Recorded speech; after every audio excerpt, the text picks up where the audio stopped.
What's up, guys? Welcome back for another video. Today we're going to be taking a look at some alternative lighting solutions in case of a power outage or large scale emergency or disaster, natural disaster, inclement weather, grid failure, all kinds of different scenarios. A lot of these pieces of gear really fit into all of those, and if you're prepared with just some of the basics that we've got here, you'll be ready for any of those things when disaster strikes. So today we're going to be looking at some of the items I keep here at home, as part of my personal, home preparedness kit in case of power failure, and emergency lighting options. We'll also look at some of the items that I carried with me during my time as an EMT and first responder and why I like some of those. We'll look at some of the features and just all kinds of, scenarios here. Some of these are, pretty inexpensive, readily available. Some of them, kind of a little more advanced, a little more expensive, but there's something here for everyone. So let's take a look. Right up front here, I've got just your basic old mag light. This one uses D batteries.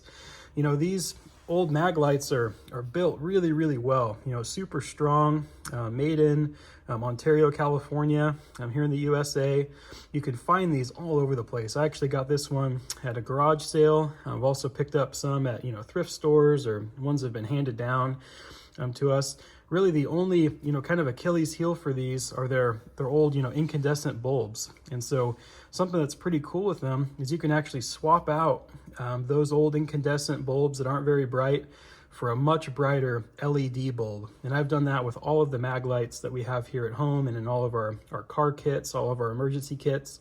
Went ahead and swapped them out for a good quality LED bulb, much brighter, much better performance. Highly recommend doing that. All right, next up, we've got just a small, really handy flashlight, kind of a pocket flashlight here. This one's by Milwaukee. This one uses just standard AAA batteries with multiple, brightness settings here. This one's really handy just for doing, little chores and things around the house. It's also got a magnet on it. If you were, working on your car or needed to stick it, under the hood or something like that. Really, really good to have just a good quality, durable, all-purpose flashlight. All right, next up here, this one is part of my everyday carry gear you may have seen in other videos. This one is by Olight, a really, really awesome flashlight. This one's the Raider, super bright, LED bulb, hardly takes up much space, doesn't weigh much, really good quality flashlight. At bare minimum, have one flashlight for every member of your family, plus some extras never hurt. All right, next up, we're looking at a couple headlamps here. This first one is by Black Diamond. Good quality headlamp manufacturers are out there. They're really not too expensive. You can get a good one for, 30, 40, 50 bucks. I highly recommend Black Diamond. I've also got a Petzl one we'll take a look at here in just a bit. Pelican, even just some of the basic ones, made by Energizer are also really good too.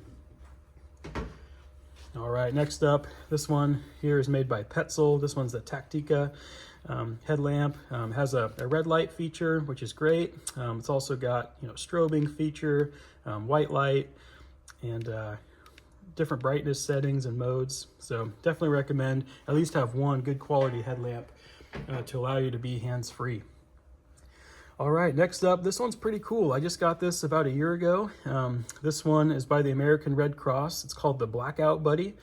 If you haven't seen these before, it functions as kind of a standard flashlight, on and off, pretty straightforward.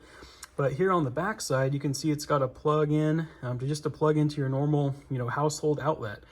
And what's cool about these is it functions as a night light most of the time. So we keep these in our spare bathroom. When it's plugged into the wall, just a small bulb down here on the bottom stays lit and works as a night light.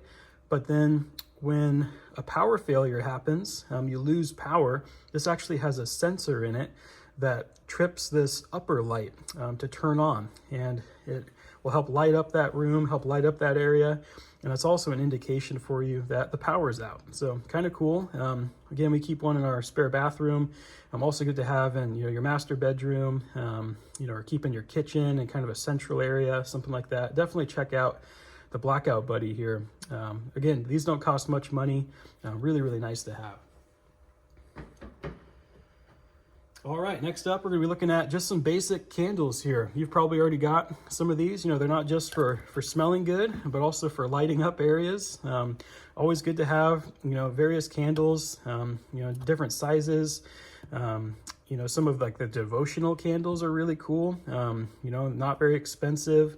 Those ones, you know, stay lit for a long time. Good to have some candles for sure. Tea lights also work really well. Here's one that was kind of a homemade one, pretty cool, called Primitive Lights. This one's got soy wax in it. You know, there's beeswax ones. Probably, you know, your local farmer's market, you know, local shops, people selling them, you know, handmade. You can also make them yourself pretty easy. Also got just some, you know, very generic emergency candles here. These ones you can actually pick up at the Dollar Tree. This comes in a 6-pack. Pretty cool candle. You know, really don't take up much space. You know, you can put them in an emergency pack, pretty easy, and have some backup candles. All right, anytime you've got candles, you need a way to light them. So always good to have, you know, some matches. I always keep some matches in the house. Also good for, you know, lighting the wood stove, your fireplace. Also good to keep a lighter. You know, this one's a kind of a nice, more higher powered lighter, higher performance lighter. Also just a good old, you know, Bic lighter, Zippo lighter. Those all work really well. So definitely good to have a couple of ways to start fire, which you'll also need for some of these lanterns we're going to take a look at here in a bit as well. All right, next up, you may have seen this item from my emergency and disaster communications video. This one's primary purpose is to work as an AM, FM, and weather band radio for like the NOAA weather forecast. But it's also got a built-in flashlight, which is super nice, super bright. It's got a SOS button to make kind of a strobe for that flashlight. Also, you know, built-in solar panel. And this one you can also power manually with the hand crank. So take a look at my emergency communications video to look at that one more in depth. But definitely a multi-purpose, multi-use item there. All right, next up, I actually just got this for Christmas. It's pretty cool. This is an adapter that fits on Ryobi 18-volt batteries. It does have a flashlight built in, which is nice. Also is really cool is it's got these USB ports here to allow you to charge, you know, your phone or other devices from your Ryobi lithium batteries. So pretty cool. Definitely check that out. I picked it up on Amazon. I'll throw some links to some of these items down in the description of this video as well, so you can check them out yourself. All right, next up, I also just got this one for Christmas and have tried it out. Really nice quality lithium battery LED camp lantern. This one's rechargeable. Really cool, super bright, has, you know, again, strobe functionality. It's got the bright, you know, white light. Also got kind of a nicer, you know, kind of yellow light, little warmer light tone. But this thing is super bright. Has a nice hook to be, you know, hung up if you need to do that. This is primarily for camping and some of our overland and off-road trips. We'll take this with us for that, but also good for emergencies. All right, and then anytime you've got, you know, electrical items like that, they all take batteries. You know, all those flashlights require some form of battery, either an onboard battery that can be recharged or batteries that you swap out.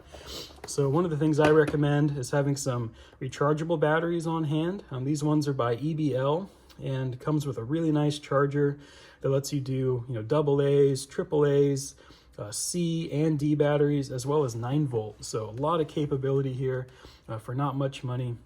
Definitely worth checking out. If you have, you know, like a lithium battery bank, like a Jackery or a Goal Zero or something like that, and a solar panel, you can actually recharge these batteries from that battery bank using solar power from the sun. So definitely check that out. All right. Also, always good to have, you know, the Costco AAA, AA battery packs. Really good deal there, and really high quality batteries. Also from Costco, you know, the big old pack of Duracells, of D batteries, always good to have.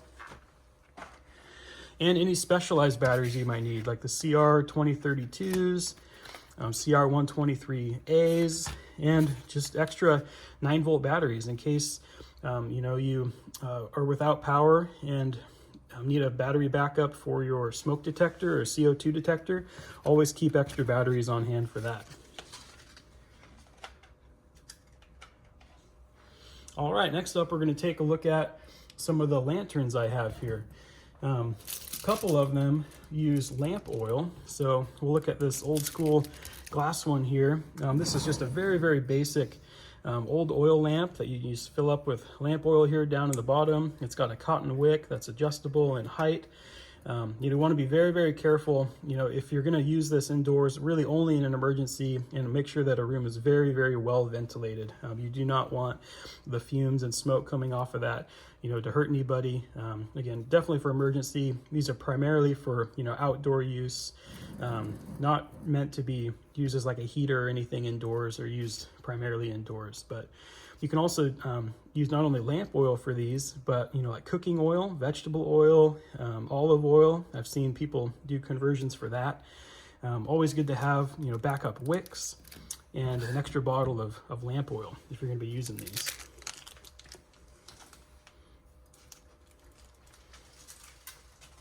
All right, another cool oil lamp here. This one is by Dietz.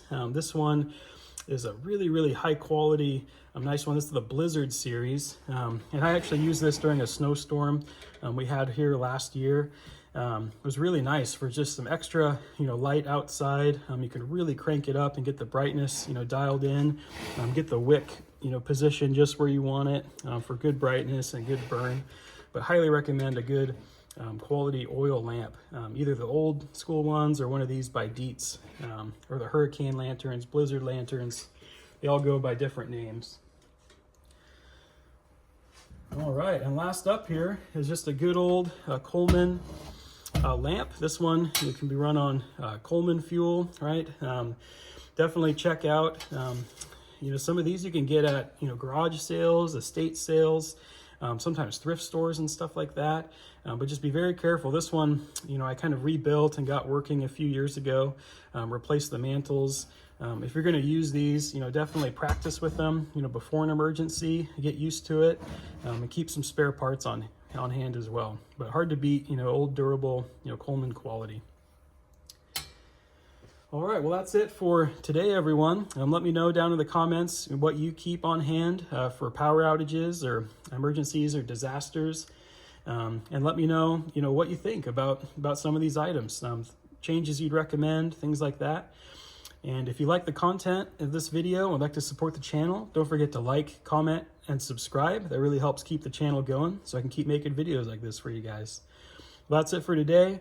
Stay safe, everyone. Stay prepared, and we'll catch you next time. See ya.